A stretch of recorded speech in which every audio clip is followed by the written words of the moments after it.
Emmanuel Macron envisage d'ouvrir le débat sur la dissuasion nucléaire. La France dispose de l'arme atomique, mais le chef de l'État pourrait repenser cette dissuasion à l'échelle européenne. Voilà ce qu'il a dit le week-end dernier. Je suis pour ouvrir ce débat qui doit donc inclure la défense antimissile, les tirs d'armes de longue portée, l'arme nucléaire pour ceux qui l'ont ou qui disposent sur leur sol de l'arme nucléaire américaine. Mettons tout sur la table et regardons ce qui nous protège véritablement de manière crédible. Philippe de Villiers, sommes-nous en train d'avancer vers la fin de la souveraineté française en matière d'armes nucléaires ? Vous savez, l'arme nucléaire, comme dit mon ami Dominique Souchet, l'ambassadeur, c'est une arme rustique. Si vous me passez la métaphore, si vous, Elliot, vous faites un pas de plus dans mon jardin, je rase votre maison, je vous vitrifie. C'est ça, la dissuasion.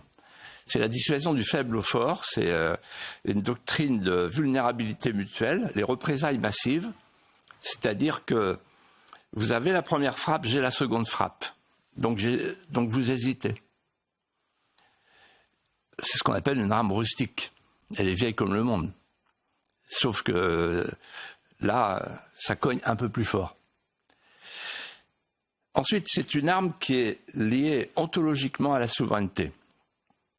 De Gaulle l'a dit, la défense est la première raison d'être de l'État.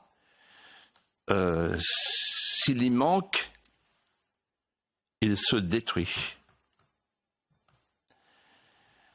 Ensuite, l'arme nucléaire, elle repose sur la crédibilité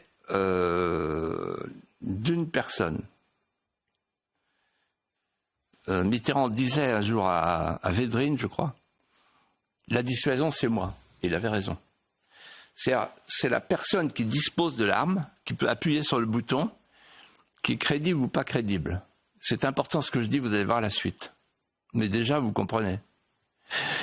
Et donc, si le monsieur qui doit appuyer sur le bouton, éventuellement, se pavane et tombe dans une logorée chronique, l'incontinence verbale sur le thème, vous allez voir ce que vous allez voir, plus personne ne le croit.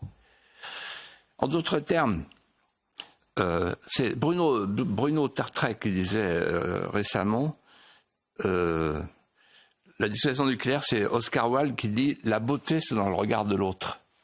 La dissuasion, c'est dans le regard de l'autre. Donc si par exemple l'adversaire a peur, c'est bon, la dissuasion fonctionne, parce que c'est une arme de non-emploi. Et donc ça veut dire l'incertitude, ça veut dire qu'en fait, vous n'avez pas à donner les limites de vos intérêts vitaux, puisqu'il s'agit de ça, de la protection des intérêts vitaux. Les intérêts vitaux, il y a 3 sortes d'intérêts vitaux. Il y a 1, l'exercice de la libre souveraineté, 2, la protection d'une population, et 3, l'intégrité du territoire. Voilà.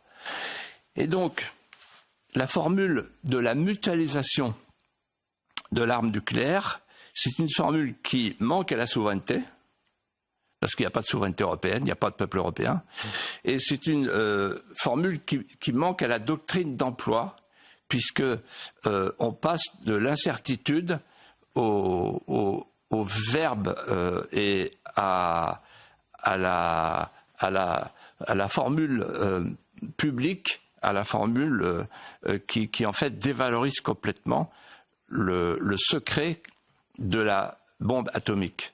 Vous voyez ? Et tout militaire vous dira, le nucléaire, c'est quelque chose dont on ne parle jamais. Philippe de Villiers, je le dis aux téléspectateurs. Mais attendez, je n'ai pas fini. Je voulais simplement ajouter quelque chose. Oui, allez-y, vas-y. C'est qu'en fait, pourquoi il a fait ça ? Il a fait ça parce que c'est dans le cadre d'un projet fédéraliste qu'il veut mettre en œuvre, et il se sert de l'atome comme on s'est servi de l'euro à une époque. Vous savez ce que les Américains appellent le spillover effect, l'engrenage. Et donc en fait, pour faire avancer l'Europe, selon le vieux processus de Delors, on ouvre une crise et on s'engouffre. Et donc, en réalité, avec le partage, la mutualisation du nucléaire, il veut créer l'Europe souveraine, parce qu'il ne veut plus de la souveraineté nationale. Et là, je pèse mes mots, on est limite forfaiture.